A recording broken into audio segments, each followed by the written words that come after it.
माता की, भारत माता की, छत्तीसगढ़ महतारी की, छत्तीसगढ़ महतारी की।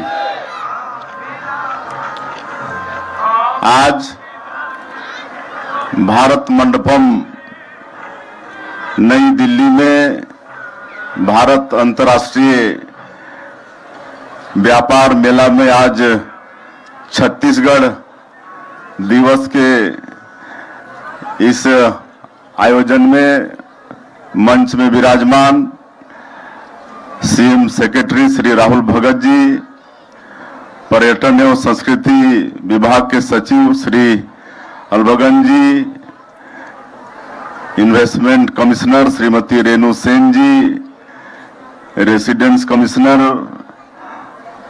श्रीमती श्रुति सिंह जी, हमारे सीपीआर रवि मित्तल जी, विश्वेश कुमार जी, विवेक आचार्य जी, मणि बासगन जी, मंच में विराजमान सभी हमारे अधिकारीगण और इस समारोह में उपस्थित पूरे देश भर के सभी सज्जनवृंद, मातृशक्ति माताएं बहनें, युवा साथियों, भाइयों और बहनों और मीडिया के साथियों,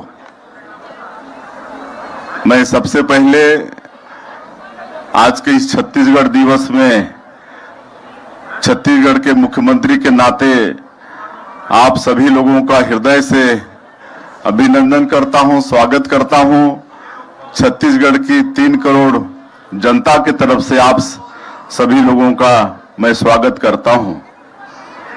43वें भारत अंतर्राष्ट्रीय मेले में आज छत्तीसगढ़ राज्य दिवस का शानदार आयोजन किया गया है।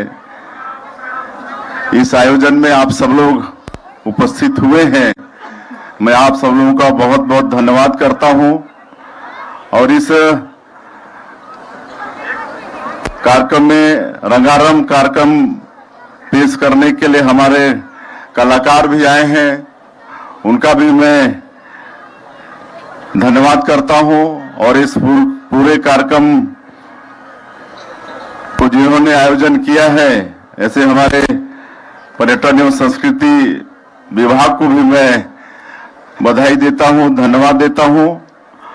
आप सभी लोगों को मालूम ही होगा कि अभी 1 नवंबर को हम लोग छत्तीसगढ़ का स्थापना दिवस मनाए हैं और छत्तीसगढ़ के 24 साल पूरे हुए हैं और हमारा प्रदेश रजत जयंती वर्ष में प्रवेश कर चुका है। हमारे लिए बड़ी खुशी की बात है कि छत्तीसगढ़ में 3 दिन का राज्योत्सव का आयोजन हम लोगों ने किया था प्रदेश की राजधानी में और प्रत्येक जिले में भी, और आज देश की राजधानी दिल्ली में छत्तीसगढ़ राज्य दिवस का आयोजन आज यहाँ पर हुआ है। हमारा यह सौभाग्य है कि इस आयोजन में राष्ट्रीय अंतर्राष्ट्रीय स्तर के कलाकार, कला प्रेमी, विशेषज्ञ, संस्कृति धर्मी, उद्योग व्यापार जगत के लोग भी उपस्थित हैं। आप लोग इस अंतर्राष्ट्रीय मेले के माध्यम से एक बार फिर छत्तीसगढ़ की संस्कृति और कला के इंद्रधनुषीय रंगों से परिचित हुए हैं। आप हमारे गीत, संगीत, लोक नृत्य, शिल्प, कृषि और वन संस्कृति से भी अच्छी तरह परिचित हुए हैं और मुझे यह विश्वास है कि छत्तीसगढ़ की रंगों ने आपके मन को भी रंग दिया होगा। मैं आप सभी को निमंत्रण देता हूं कि आप सभी लोग छत्तीसगढ़ आएं, हमारी संस्कृति को और करीब से और गहराई से देखें, समझें।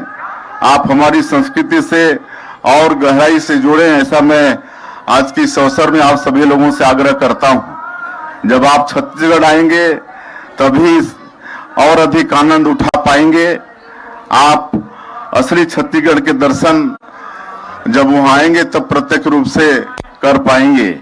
छत्तीसगढ़ संसाधनों से भरपूर और तेजी से विकास की ओर अग्रसर होने वाला प्रदेश है। हमारे यशस्वी प्रधानमंत्री श्री नरेंद्र मोदी जी द्वारा दिए गए विकसित भारत के निर्माण के लक्ष्य को हासिल करने के लिए हम लोग विकसित छत्तीसगढ़ के निर्माण के लिए संकल्प के साथ बहुत तेजी से आगे बढ़ रहे हैं। हमारे यहाँ भरपूर खनिज संसाधन है, वन संसाधन है, उर्वरा भूमि है, भारत की अनेक प्रमुख नदियां हैं, उनके उद्गम हैं, पहाड़ों का सौंदर्य है, अनेक जलप्रपात हैं, संस्कृति का सौंदर्य है। इन सबके साथ साथ छत्तीसगढ़ में बेहतरीन सड़कें हैं, बेहतरीन एयर कनेक्टिविटी है, अच्छी रेल कनेक्टिविटी है, विश्व का श्रेष्ठ क्वालिटी का आयरन ओर हमारे यहाँ है। भिलाई इस्पात संयंत्र, एनएमडीसी के नगरनार इस्पात संयंत्र सहित अनेक उद्योग हमारे छत्तीसगढ़ में हैं। आप छत्तीसगढ़ को केवल धान के कटोरा के रूप में जानते हैं। आप में से आज बहुत से लोग पहली बार यह सुन रहे होंगे कि छत्तीसगढ़ में चाय की भी खेती होती है। और अभी हमने यहाँ पर 249 रुपये का एक पैकेट चाय की पत्ती यहाँ पर खरीदी है, जो हमारे छत्तीसगढ़ और हम जिस जिले से आते हैं जसपुर जिले से, वहाँ चाय का भी पैदावार है, उसकी क्वालिटी बहुत अच्छी है। चाय के जानकार लोग बोलते हैं कि दार्जिलिंग के बराबर चाय पत्ती की क्वालिटी जो जसपुर में पैदा होता है उसकी है। और काफी मात्रा में जसपुर में चाय पत्ती भी हो रही है, लीची का उत्पादन भी भारी तादाद में, और अब सेब भी पैदा होने लगा है। अब छत्तीसगढ़ में सेब भी पैदा होने लगा है। हमारे छत्तीसगढ़ के जंगलों में शेर है, तेंदुआ है, भालू है, हिरन है, हाथी है और उड़ने वाली गिलहरी भी है। आप लोगों को आश्चर्य होगा कि छत्तीसगढ़ में उड़ने वाली गिलहरी भी है, और आपको विश्वास नहीं होगा, लेकिन मैं आपको बता रहा हूं कि छत्तीसगढ़ में उड़ने वाले सांप भी हैं। जब आप लोग छत्तीसगढ़ आएंगे प्रत्यक्ष रूप से, तब इस सब का अवलोकन करने का आप लोगों को अवसर मिलेगा। और वहां पर मनुष्य की बोली बोलने वाली मैना भी है, जो राज पक्षी के रूप, प्रदेश की पक्षी के रूप में मतलब मान्यता है। ऐसी मनुष्य की बोली बोलने वाली मैना भी है, और भी बहुत कुछ है। और आप लोग आएंगे तो आपको निश्चित रूप से छत्तीसगढ़ आश्चर्यचकित कर सकता है। आप में से बहुत से लोग आज शायद पहली बार यह जान पा रहे होंगे कि भगवान राम हमारे भांजा हैं। छत्तीसगढ़ माता कौशल्या की धरती है, और भगवान राम अपने 14 साल के वनवास काल का 10 साल हमारे छत्तीसगढ़ में बिताए हैं। जो दंडकारण्य का क्षेत्र है वो छत्तीसगढ़ में है। 10 साल भगवान राम ने अपने वनवास काल के हमारे छत्तीसगढ़ में बिताए हैं। भगवान राम ने छत्तीसगढ़ के शिवरी नारायण नाम की जगह पर ही माता सबरी के जूठे बेर खाए थे। माता सबरी का आश्रम भी हमारे छत्तीसगढ़ में ही है। इस अंतर्राष्ट्रीय व्यापार मेले में आपने हमारी जो इंद्रधनुषी संस्कृति देखी है, वह इन्हीं सबसे मिलकर बनी है। यानी हमारे यहाँ उद्योग, व्यापार, पर्यटन के लिए भरपूर संभावनाएं हैं। अभी 2 दिन पहले ही छत्तीसगढ़ के बस्तर में एक छोटे से गांव धुड़मारास को संयुक्त राष्ट्र विश्व पर्यटन संगठन ने अपने सर्वश्रेष्ठ पर्यटन ग्राम उन्नयन कार्यक्रम के लिए चुना है।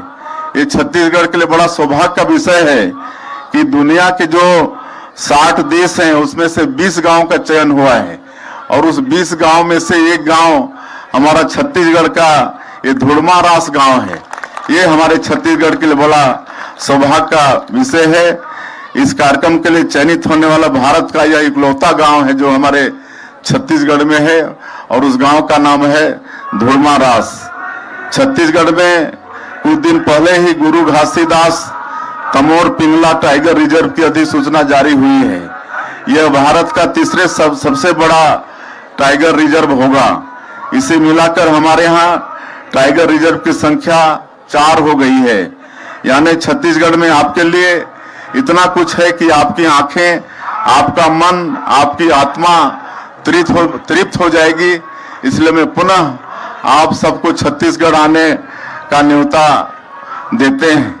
हम उद्योग, व्यापार और पर्यटन की विश्व स्तरीय अधोसंरचनाओं के साथ आपके स्वागत के लिए हमेशा वहां पर खड़ा मिलेंगे। आप छत्तीसगढ़ आएंगे तो हम विश्व के आधुनिकतम शहर नया रायपुर में आपके स्वागत के लिए तैयार खड़े मिलेंगे। यदि आप छत्तीसगढ़ में निवेश करना चाहते हैं तो हमने पूरी तरह पारदर्शी, सरल, सुगम और ऑनलाइन सुविधा वाला रेड कारपेट आपके लिए पहले ही बिछा के रखा है। यदि आप लोग उद्योग स्थापित करना चाहते हैं तो आपके लिए खुशखबरी है कि हमने भारत की सर्वश्रेष्ठ सुविधाओं वाली नई औद्योगिक नीति वर्ष 2024-30 हाल ही में लॉन्च कर दी है। हमारी यह नीति कोर सेक्टर के उद्योगों के साथ साथ service sector, MSME, tourism, entertainment जैसे क्षेत्रों को प्रोत्साहित करती है। इस नई नीति में इलेक्ट्रिकल और इलेक्ट्रॉनिक्स, आईटीईएस, ग्रीन एनर्जी जैसे क्षेत्रों के लिए प्रोत्साहन का प्रावधान भी हमने अपनी नई उद्योग नीति में रखा है। हम नवा रायपुर को मध्य भारत के सबसे बड़े आईटी हब के रूप में विकसित करने जा रहे हैं। छत्तीसगढ़ अपनी विश्व स्तरीय सुविधाओं के साथ मध्य भारत का सबसे बड़ा हेल्थ हब बनकर उभर रहा है। विदेशों से भी लोग उपचार के लिए छत्तीसगढ़ आते हैं। आप लोगों को बताते हुए मुझे गौरव हो रहा है कि छत्तीसगढ़ नवा रायपुर में एक बच्चों का ऐसा अस्पताल है, हार्ट का अस्पताल है जो काउंटर लेस है। वहाँ कोई काउंटर मतलब कैश काउंटर नहीं है। बिना पैसे का जो भी जाते हैं उनको भी भोजन पानी तक मुफ्त में मिलता है। और जहाँ विदेशों से भी बच्चे इलाज कराने के लिए आते हैं, पाकिस्तान, बांग्लादेश और भी देशों के बच्चे वहाँ इलाज कराते हैं। ऐसी सुविधा बच्चों के लिए हमारे छत्तीसगढ़ में है। छत्तीसगढ़ राष्ट्रीय स्तर के अनेक प्रतिष्ठित शिक्षा संस्थानों के साथ एजुकेशन हब के रूप में भी उभर रहा है। मैं इसलिए कह रहा हूं कि आप छत्तीसगढ़ आएंगे तो नई धारणाओं के साथ लौटेंगे। मुझे छत्तीसगढ़ से बाहर ऐसे भी लोग मिलते हैं जिन्हें लगता है कि उन्हें नक्सलवादी एयरपोर्ट के बाहर ही रोक लेंगे। ऐसी बातें सुनकर मुझे हंसी आती है। एक ऐसी छवि बनी है छत्तीसगढ़ के बाहर कि पूरा छत्तीसगढ़ नक्सलवाद से प्रभावित है और वहां जाते के साथ वहां ठाए ठो ऐसा सुनने को मिलेगा। लेकिन ऐसा कुछ भी नहीं है। छत्तीसगढ़ का एक छोटा सा हिस्सा जो बस्तर के कुछ जिले हैं वही नक्सलवाद से प्रभावित हैं। लेकिन आप सब लोग देख रहे हैं कि पिछले 11 महीने में हमारी सरकार, हमारे प्रधानमंत्री जी, हमारे गृह मंत्री जी के आशीर्वाद से, मार्गदर्शन से नक्सलवाद के साथ बहुत मजबूती के साथ लड़ रहे हैं। और माननीय प्रधानमंत्री जी और गृह मंत्री जी का संकल्प है कि मार्च 2026 तक इस देश से नक्सलवाद को समाप्त कर देंगे। और हमारे प्रदेश के जवान इस दिशा में बड़े मुस्तैदी के साथ लड़ाई लड़ रहे हैं। मैं उनके साहस को भी नमन करता हूं।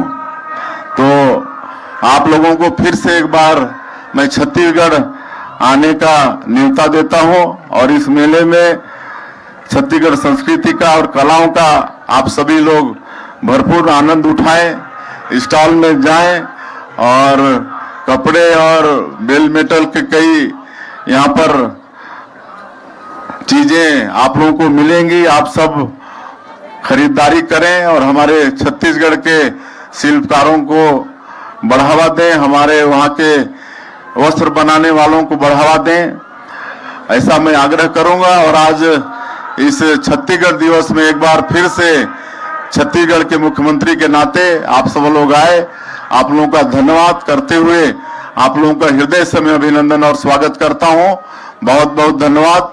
जय हिंद, जय छत्तीसगढ़।